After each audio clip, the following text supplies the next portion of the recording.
Shalom Israel, this is Sister Kana, and I want to say first, all glory and praise to Yashayah, Bahashim Yashayah, and I'm hoping that you're having a blessed day today. I wanted to have another segment of Yashayah Speaks, and this segment I wanted to read a little bit of Isaiah 53, which speaks about Christ in the Old Testament. But so let me just do that first. Okay, Isaiah 53, starting at verse 1, it says, "Whom shall believe our report, and to whom is the arm of the Lord revealed? For he shall grow up before him as a tender plant, and as a root out of a dry ground. He hath no form nor comeliness, and when we shall see him, there is no beauty that we should desire him." And I just wanted to reflect on that small paragraph for a minute, because I thought that was very profound, is that the Most High sent Yashayah, and he sent him with no form of comeliness, that he wasn't a good-looking man at all, and he had no major statue and things. And you know, I thought about that. I reflected on that, because why would the Most High send him in this manner? It's probably because, and I'm going to say probably, but we know that because of this worldly system, Babylon, everything is reflected on beauty and looks, and you know how good you look. And we have been trained and programmed through, you know, the technology and just, you know, all the athletes and everything we watch on TV and these things, that beauty and how you look counts. And then when you really analyze this and look at things, you understand that most of the times, you know, you'll meet people and they are good looking, but they are very so far from being spiritual people, or you know, godly people, or even, you know, nice people most of the time. And it's just amazing how the Most High kingdom and what the Most High regards in a high way is so opposite of what the world is. And it just made me, you know, think about that, like thinking of Christ in that day, and how people had to really follow him basically because they believed. And it wasn't about how he looked, because if he was a good-looking man with great stature, or you know, eloquent speaker, people will probably just follow him because of those things, because he was good. You know, girls like, "Ooh, he's mine," and they want to follow him because he spoke so well, he was charismatic, or you know, something to that effect. And but he was none of those things. And when people had to believe on him and the things that he was saying, it was because of the miracles that the Most High had done and gave him power to do, and the words of the Most High. And they had to just connect with their spirit. And so, you know, I just thought that was really deep. I thought that, you know, in thinking in terms of looking for a mate, or someone who you know you connect with. You know, most of us, we're always looking for looks. You know I'm guilty of that as well. I had, especially before I knew the truth, I was always, you know, good-looking men, and you know, you like looks, and you know, men are the same way. You know, not just women, men always look for looks too. But now that we know the truth and we go into spirit, we know that it's important to look for the spirit. Look for discerning the spirit of a person, you know, because, and it's very sad, you know, that people are so, because of what we've been through and how we have been programmed and trained, it's really hard for us to get out of these bad, horrible habits. Because, you know, just looking at the look of someone, or their, you know, demeanor, or things that you like about them physically, you can really get sidetracked and end up with someone who is totally against the Most High. And that can be a miserable situation. You know, I myself, because I'm not married, and I just, when you woke up to the truth, I noticed that a lot of women were trying to cling to men and grab themselves a husband, and so they have someone that, you know, to teach them, and you know, they felt safe and secure, especially a lot of women who may have been leaving America or Babylon.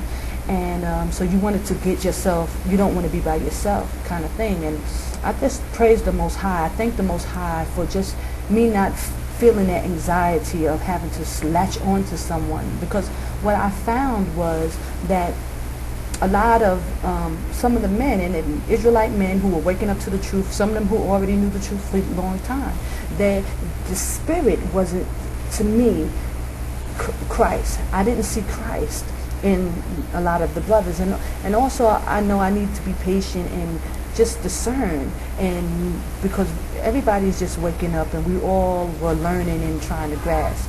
But just to, to really take my time and to look at the character of these men and seeing that there was no Christ.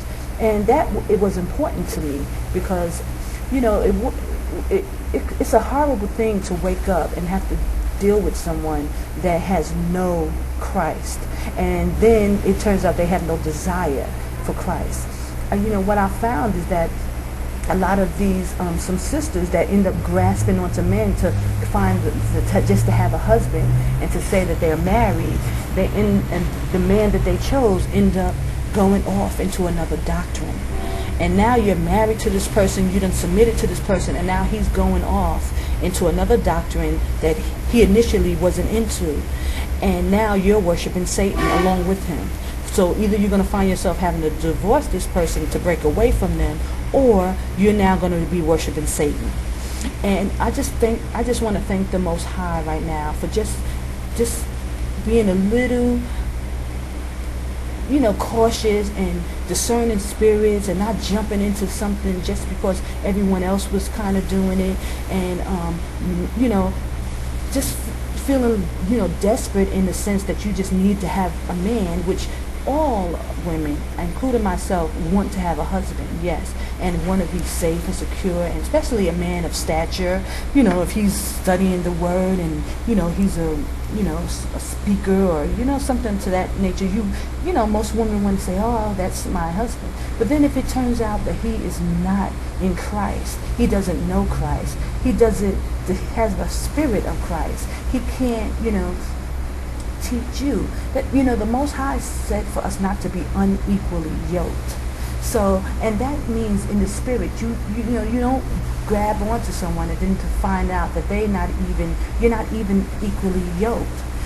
A woman should not have to, for one, teach a man. I don't believe any woman wants to have to teach her husband. That's misery, for you to always have to teach your husband anything or have to show him how to do and how to be. That's not the order of the Most High. The man is supposed to cover the woman. So if you get into a situation and now the person doesn't know Christ, let's say for an example, or he's trying to go off into another doctrine, and now you have to gently persuade your man because you may be dealing with pride, ego, all these characteristics that if you had just taken the time to discern the man and discern the spirit and discern the character, you may have, saved yourself some trouble. Because the Most High, he's still in the blessing business. He likes to bless people. If you read the book, he's always blessed his prophets and, his the prophets and the chosen men. He blessed them. He blessed their household. He gave them things and cattle for the most part. Now, there was some, like say John the Baptist, that went through terrible situations. But for the most part, when the Most High is with you, he's blessing you. So I don't believe that being a woman of the Most High and believing that the Most High had favor on me, that he would bless me with a man who is not righteous, who don't show righteous judgment, or who don't believe in Christ, or who has a lack of faith. These things can be torment to you if you are in a certain spirit. So I just wanted to say this also to the sisters who may, that you must be careful. And men too, you must be careful about who you choose and not to jump into situation because of how a person looks or how, the reputation of a man. Because the Most High is not a respecter of persons.